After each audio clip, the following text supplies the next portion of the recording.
Hello dear students. इस video में हम बात करने वाले हैं इंडस्ट्रियल रिवॉल्यूशन की। इंडस्ट्रियल रिवॉल्यूशन का मतलब क्या होता है, इसके काजेज़ क्या हैं और इसके इम्पैक्ट्स क्या हैं।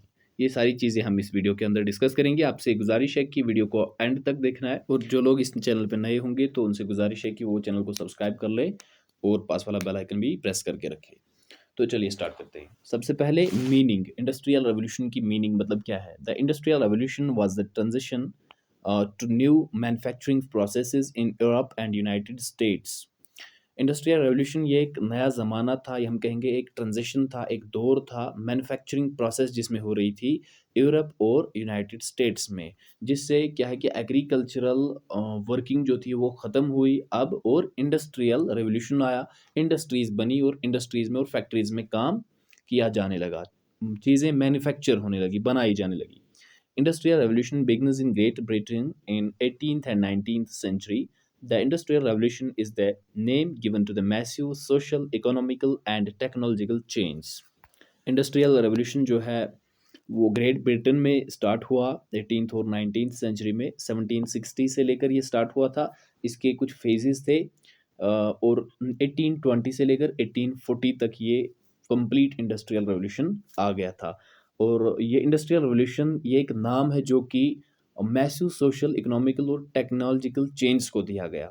जो एक लार्ज स्केल पे सोशल चेंज आई, इकोनॉमिकल चेंज आई या टेक्नोलॉजिकल चेंज आई, उस चेंज को एक इंडस्ट्रियल रेवोल्यूशन का नाम दिया गया।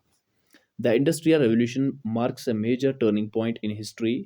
Almost every aspect of daily life was influenced by some way. Industrial revolution का एक बहुत बड़ा टर्निंग पॉइंट है हिस्ट्री के अंदर, और हर ज़िंदगी के रोज़मर्रा की ज़िंदगी जो हम गुजार रहे हैं, इसके हर मरहले में, हर शोबे में इसका कहीं ना कहीं पे कोई इन्फ्लुएंस है। हम टेक्नोलॉजी को यूज़ करते हैं, हम इंडस्ट्रियल चीज़ों को यूज़ करते हैं। So this was a little about industrial revolution. Now moving to the next portion of this question, that is causes of industrialization, or we can say causes of industrial revolution. Causes of industrialisation का मतलब है कि वजूहात क्या थे, reasons क्या थे industrialisation के, क्यों इंडस्ट्रियलाइजेशन या क्यों इंडस्ट्रियल रेवोल्यूशन आया। तो number first cause is, and very important cause, growing population. Population growth will cause an increase of demand. More people equals to goods needed equals to growth of industry. Population growth से demand increase होती है, जितने ज़्यादा लोग होंगे तो उतने goods ज़रूरत होंगे, ठीक है। More people equals to goods needed, और जब गुड्स ज़्यादा हैं तो ग्रोथ ऑफ इंडस्ट्रीज़, उतनी सारी चीज़ों को बनाने के लिए उतनी इंडस्ट्रीज़ होनी चाहिए। तो उतनी सारी इंडस्ट्रीज़ बनाने के लिए, तो इस चीज़ को हम इंडस्ट्रियलाइजेशन कहते हैं या इंडस्ट्रियल रेवोल्यूशन कहते हैं। Growing population was the main cause of industrialisation.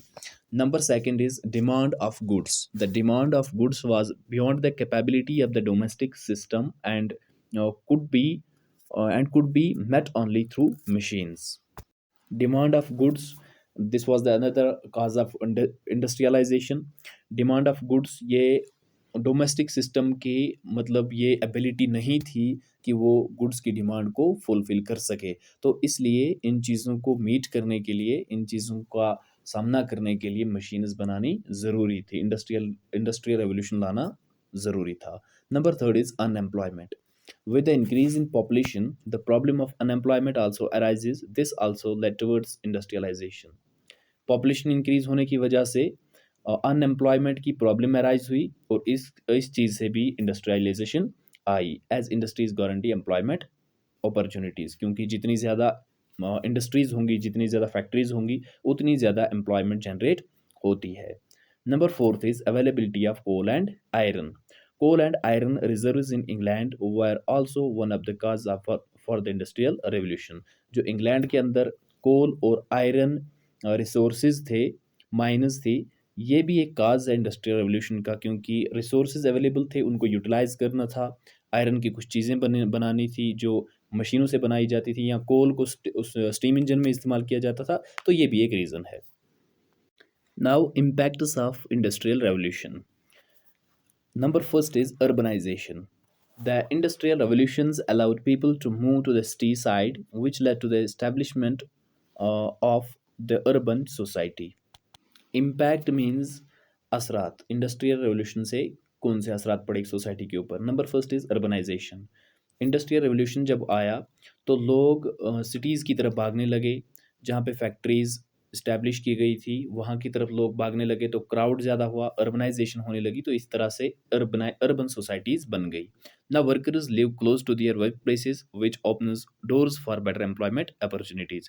तो लोग अब वर्क प्लेसेस के नज़दीक रहने लगे, जिससे एम्प्लॉयमेंट अपॉर्च्युनिटीज़ के दरवाजे सबके लिए खुले। Number second impact is exploitation of resources exploit हुए। Increase in the use of technology enables quicker and efficient extraction of natural resources. Technology increase होने की वजह से जो भी नेचुरल रिसोर्सेज थे या जो भी बाकी रिसोर्सेज थे, उनका यूज़ बड़ी तेज़ रफ्तारी से किया गया और वो ख़त्म होने लगे। Number third is health problems. Noise, air, and water pollution have been increased, leading to various health problems. Noise pollution होने लगा, एयर पोल्यूशन होने लगा, वाटर पोल्यूशन होने लगा, क्योंकि जब जहाँ पे जितनी ज़्यादा फैक्ट्रीज़ होती हैं, जितनी ज़्यादा कंपनीज़ होती हैं, तो वहाँ पे उतना ज़्यादा नॉइज़, उतना ज़्यादा शोर होता है, उतनी ज़्यादा पोल्यूशन होती है। तो ये सारी चीज़ें इंडस्ट्रियल रेवोल्यूशन से हुई। People are affected by various diseases. लोगों को बहुत सारी बीमारियाँ लग गई, तो ये हेल्थ प्रॉब्लम्स भी क्रिएट हुई। We can therefore say that industrialization has both positive and negative impact on our society. तो इस तरह से हम ये कह सकते हैं कि इंडस्ट्रियलाइजेशन के पॉजिटिव भी हैं और नेगेटिव इम्पैक्ट्स भी हैं हमारी सोसाइटी के ऊपर। जैसे कि पहला इम्पैक्ट हमने देखा था कि एम्प्लॉयमेंट अपॉर्चुनिटीज़ सबकी वो मिलने लगी, तो दूसरे में हमने देखा कि नेचुरल रिसोर्सेज जो हैं वो एक्सप्लॉइट होने लगे, हेल्थ प्रॉब्लम्स क्रिएट होने लगी। तो इस तरह से हम ये नटशेल में कह सकते हैं कि इंडस्ट्रियलाइजेशन के पॉजिटिव इम्पैक्ट्स भी हैं और नेगेटिव इम्पैक्ट्स भी हैं।